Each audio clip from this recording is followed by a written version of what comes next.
ما، من سے الناس لوگ، لوگوں میں سے یعنی بعض لوگ، یعنی من کا لفظی معنی بعض نہیں ہوتا، مراد بعض ہوتا ہے، لیکن یہاں بعض کیوں لکھا ہے؟ جب ہم کہتے ہیں نا کہ لوگوں میں سے یعنی کچھ لوگ، تو اس کا کیا مطلب ہے؟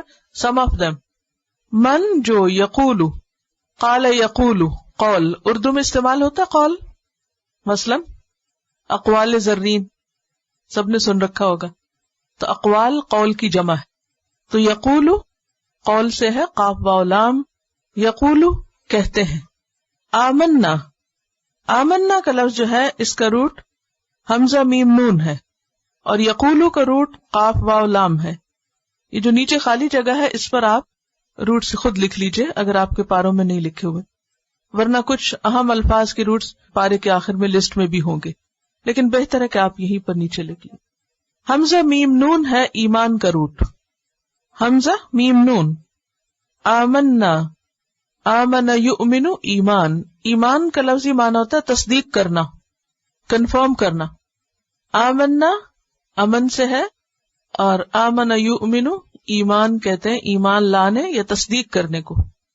تصدیق کرنے کا کیا معنی ہوتا ہے؟ کسی چیز کو کنفرم کرنا، مان جانا. باللہ، اس میں آپ دیکھیے کہ ایک بی ہے اور ایک اللہ ہے. باللہ ساتھ اللہ کے، بی پیچھے پڑھا آپ نے، بسم اللہ. و اور بالیوم الآخری، بی بھی آپ نے پڑھا، یوم بھی پڑھا، اور آخر بھی آخرت کے معنوں میں پیچھے پڑھا آپ نے، بالیوم الآخری. و حالانکہ، وا کا اگرچہ معنی اور ہوتا ہے، لیکن یہاں چونکہ ان کا حال بیان ہو رہا ہے اس لیے واو کے عربی زبان میں کئی ایک معنی ہوتے ہیں.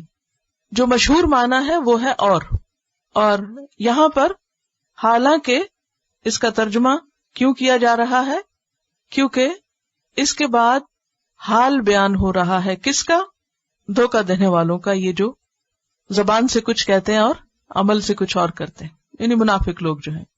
ما نہیں، ماں پیچھے پڑھا آپ نے، مما، وہاں ماں کا معنی آپ نے جو پڑھا تھا، اور ماں کا ایک اور معنی نہیں بھی ہوتا ہے. ٹھیک ہے. ہم وہ، ہم کہاں پڑھا؟ ہم المفلحون. بمؤمنین، بی اور مؤمنین، بی کا ایک مطلب ہوتا ہے ساتھ، اور بی بہت جگہوں پر زائد بھی آئے گا، یہاں زائد ہے. بمؤمنین میں جو بی ہے اس کا ترجمہ نہیں ہے، زائد ہے، یہ ایکسٹرا ہے. عربی زبان میں اور قرآن مجید میں خاص طور پر آپ بہت مقامات پر زائد حروف دیکھیں گے، ایکسٹرا. کبھی میں آپ سے کہوں گی یہاں ما زائد ہے، کبھی کہوں گی با زائد ہے، کبھی کچھ اور بتاؤں گی. تو آج ایک ہی دفعہ سمجھ لیجئے کہ زائد حرف یا لفظ آتا ہے تاکید کے لیے. تاکید کا کیا معنی ہوتا ہے؟ اس کو ایمفیسائز کرنے کے لیے آتا ہے. یعنی اگرچہ یہاں لفظی ترجمہ نہیں کریں گے ہم بی کا، ہم یہ نہیں کہیں گے اور نہیں ہے وہ ساتھ ہی مان لانے والے، تو کوئی مطلب ہی نہیں بنتا، کوئی سینس ہی نہیں بنتا اس کا. یعنی وہاں وہ ایسا نہیں کہ بیکار میں آئے ہیں یا بے مقصد. اگر لفظی ترجمہ نہیں آپ وہاں کر پا رہے تو اس کا مطلب ہو کہ وہاں کچھ اس کا فائدہ نہیں. اس کا بہت زبردست فائدہ ہے، اور وہ فائدہ ہے ایمفیسس کا. بات یہ ہے کہ اس وقت آپ دو چیزیں سیکھ رہے ہیں. ایک طرف آپ عربی زبان بھی سیکھ رہے ہیں، اور دوسری طرف قرآن مجید کا معنی اور تفسیر وغیرہ بھی سیکھ رہے ہیں. تو کچھ چیزیں میں آپ کو ساتھ ساتھ زبان کی بھی بتاتی جاؤں گی تاکہ آپ قرآن مجید کی زبان کو براہ راست جان کر اس سے لطف اٹھا سکیں. ورنہ تو آپ کوئی بھی تفسیر کی کتاب اٹھائیے، آپ کو یہ میننگ بھی مل جائیں گے، ٹرانسلیشن بھی، تفسیر بھی، بہت سی تفسیریں لکھی ہوئی. لیکن ایک کلاس جوائن کرنے کا اور یہاں آ کر بیٹھنے اور سیکھنے کا فائدہ یہ ہے کہ آپ کو ساتھ ساتھ زبان بھی آئے گی، اور خاص طور پر جب آپ گروپس میں ترجمہ سنائیں گے تو اس میں آپ کی بھی پارٹیسپیشن ہوگی، اور اس سے آپ کو پتہ چلے گا کہ آپ کتنے نئے الفاظ اب تک سیکھ چکے ہیں، کہاں کہاں ابھی کمی ہے، مزید کس طرح اور آپ کو یاد کرنا ہے، تاکہ قرآن پاک کا صرف ترجمہ آپ کو نہ آتا ہو، جب آپ لفظ پڑھیں تو لفظ ڈائریکٹ آپ کو سمجھ میں آتا ہو. ٹھیک ہے. تو ہر زبان کے کچھ اسلوب ہوتے ہیں. اسلوب کا کیا معنی ہوتا ہے؟ سٹائل. ہر لینگویج کا ایک سٹائل ہوتا ہے. تو عربی کا بھی ایک سٹائل ہے. اب جو سٹائل ہے وہ ٹرانسلیٹ نہیں کیا جاتا، ٹھیک ہے نا. اسٹائل کو آپ ٹرانسلیٹ نہیں کر سکتے. تو یہ جو بے ہے یہاں پر اس کا اضافہ دس از اسٹائل آف لینگویج. تو کسی بھی زبان کا بعضوں کا ترجمہ کیا جاتا لیکن 100% ترجمہ نہیں ہوا کرتا. تو اس زبان کو سمجھنے کے لیے اس کا اسٹائل جاننے کی ضرورت ہوتی ہے.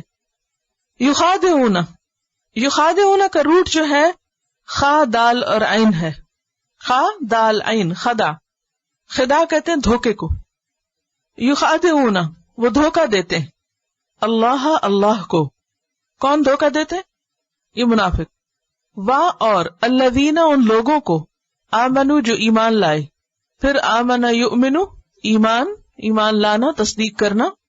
وما اور نہیں یخدعون وہ دھوکا دیتے. یہاں بھی اب آپ دیکھیں پیچھے آپ نے پڑھا خے دال عین. خدا کا مطلب کیا ہے؟ دھوکا دینا. لیکن دونوں کا لفظی فرق ہے. کیا فرق ہے؟ کچھ نوٹ کیا آپ نے کہ دونوں میں فرق کیا ہے؟ لفظی فرق. میننگ نہیں پوچھ رہی میں آپ سے. ایک جگہ ہے یخادعون اور ایک جگہ ہے یخدعون.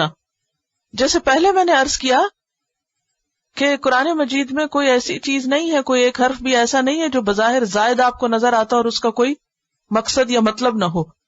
دونوں کے اگرچہ ترجمے میں ہم کہتے ہیں دھوکا دیتے ہیں لیکن سینس میں فرق ہے. یخادعون کے اندر ایک دوسرے کے ساتھ تعاون کر کے دھوکا دینا ہوتا ہے. یعنی اکیلے نہیں بلکہ مل جل کر شرارتیں کرتے ہیں اور مل جل کے پلاٹنگ کرتے ہیں اور سازشیں کرتے ہیں اور پھر دھوکا دیتے ہیں. اور یخدعون وہ خود دھوکا دیتے ہیں. ٹھیک ہے. یخادعون میں کیا ہے؟ ایک دوسرے کے ساتھ مل جل کر تعاون کر کے دھوکا دینا. اور یخدعون اکیلے خود ہی دینا. فرق ہے نا؟ دونوں میں فرق ہے. ایک اجتماعی ہے اور ایک انفرادی ہے. وما یخدعون اور نہیں وہ دھوکا دیتے الا مگر. الا کا مطلب ہوتا ہے مگر، سوائے. انفسہم، انفس جو ہے نفس کی جمع ہے. نفس کہتے ہیں انسان کی ذات کو، جان کو. انفسہم، ہم کون ہے؟ وہ خود. انفسہم اپنے نفسوں کو، اپنی ذاتوں کو، اپنی ہی جانوں کو. اور ما نہیں یشعرون وہ شعور رکھتے. یشعرون کا روٹ ہے شین عین را. جب میں روٹ بولتی ہوں تو آپ لفظ پر غور کر کے وہاں پر اپنے پین سے نشان لگایا کیجئے. میں نے بولا شین عین اور را، تو اس کو آپ شین عین را کو ذرا پڑھیے الگ سے. کیا بنتا ہے؟ شعر یا شعر. شعر اردو میں ہوتا ہے نا، اور شعور کا لفظ بھی بولتے ہیں آپ. وما یشعرون اور نہیں وہ شعور رکھتے. تو شاعر کون ہوتا ہے؟ جو شعور رکھتا ہو یا نہ رکھتا ہو. عربی میں شعر کہتے ہیں بال کو، تو شعور کہتے ہیں جاننے اور سمجھنے کو. لیکن کیسا جاننا اور سمجھنا؟ جس کے اندر باریکی ہو، گہرائی میں. وما یشعرون اور وہ شعور نہیں رکھتے، سمجھ نہیں رکھتے.